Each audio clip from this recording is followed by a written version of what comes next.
Welcome back to Why We Buy It. My name's Kobe, and today's talk is about watches, and particularly the watch battle that took place in the early 70s. But before I get into that, I want to talk about a different technological battle that happened in the 90s, one that I experienced. And that was the battle for your home movie dollar, right? We had three competing technologies: VHS, Laserdisc, and DVD.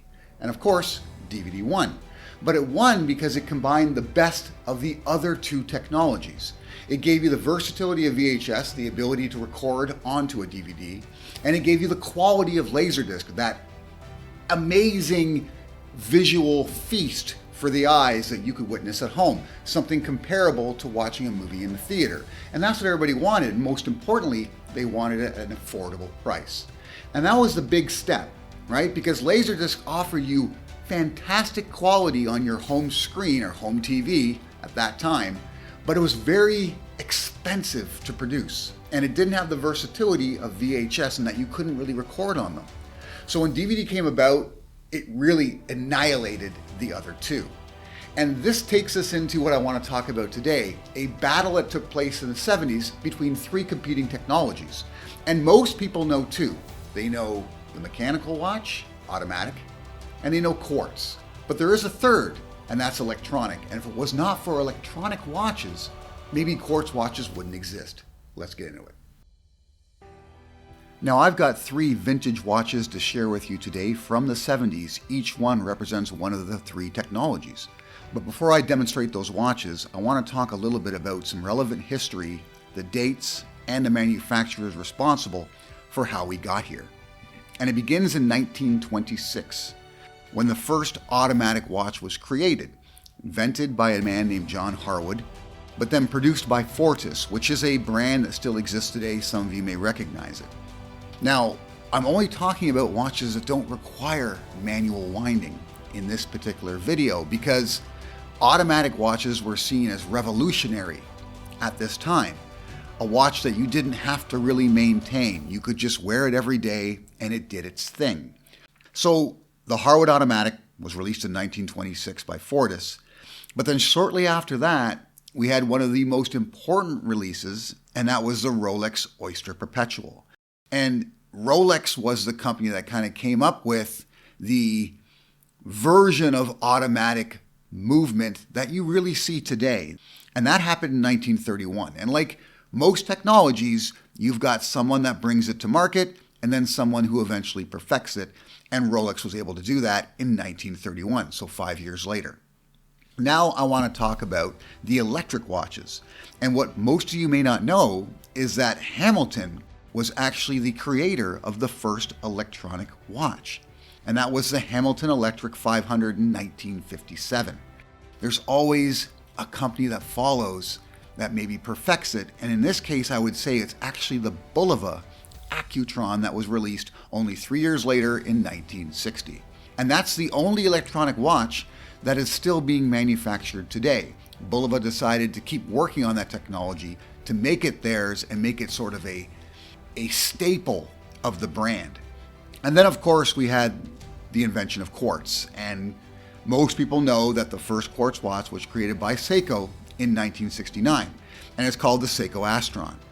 And today I've got three watches by Seiko from the 70s that demonstrate all three technologies. So I picked these three Seikos to prove a point. First of which, I wanted them all to be one brand. So we've got kind of a control factor there. You can't say one brand is better than the other. I picked the most base model quartz from 1972. Okay, so this is a quartz that was readily available to the mass market at the time. I picked a mid-spec automatic. It's not the base automatic, it's a higher spec automatic, but it was priced in such a way that it was available to your average working man. And then I picked the absolute best electronic model they had ever created. The highest spec electronic model they created, because at that time, we're talking at the very peak of electronic design, if you exclude the Bulova Accutron. So let's just get into these three watches today, and I'm not going to go that in depth with them. I'm really just talking about the accuracy here, because I will follow up with other videos that go into much more detail about these particular models. If you're interested, definitely subscribe to the channel. So I'm going to go in order of technology, which means we're going to begin with the 1971 Seiko Lordmatic Special.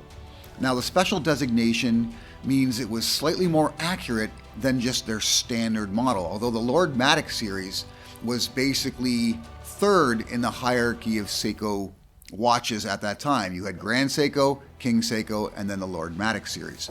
So the Lordmatic series today would fall right in around the Prospects line, right? Somewhere with Presage Prospects area. But this special movement, special designation, I'd say would put it somewhere around the Prospects level because it's the equivalent at minus 10 seconds per day to plus 15 seconds per day as like a 6L35 movement, which is what Seiko puts into their limited edition Presages or King Seikos at this time.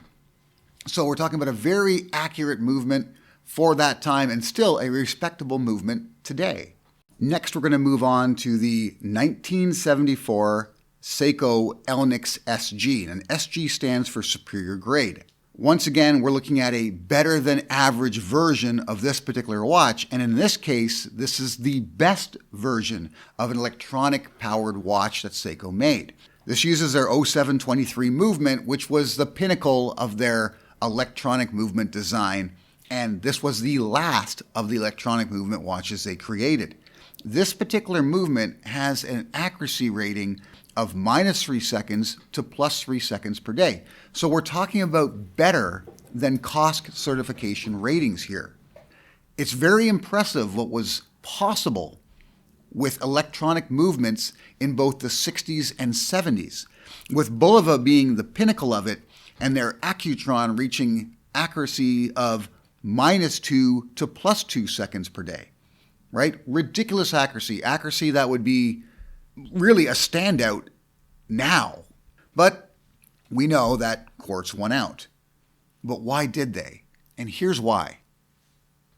Moving on to the final watch of the three, we're talking about the 3803 7020 Seiko quartz. And this is not a special designation quartz. This is their base model. The key component here is the 3803, which means it's a 3800 series movement with day date. They also had the 3802, which was a date only. But this particular movement was the movement that went on to become the base for any number of quartz movements over the next 20, 30 years. It's this movement that made all the difference because it was inexpensive to produce, easy to mass produce, and the accuracy, get this, was minus 15 to plus 15 seconds per month. Per month. And this is the base movement.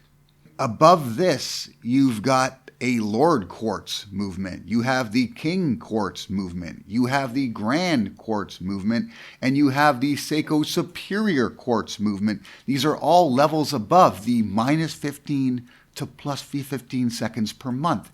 Insane accuracy. There was nothing that could compete with it at the time, especially at the price that they could be produced at. And that's why the quartz crisis happened. Accuracy was everything. Every company was scrambling to catch up to Seiko at that time.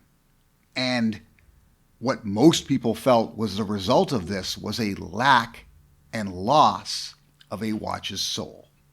Being too precise was almost too much. Quartzes don't have a heartbeat. And that's why the electronic models, especially like the Elnix I have here, that actually has a balance wheel, is so awesome to see with that smooth sweeping hand.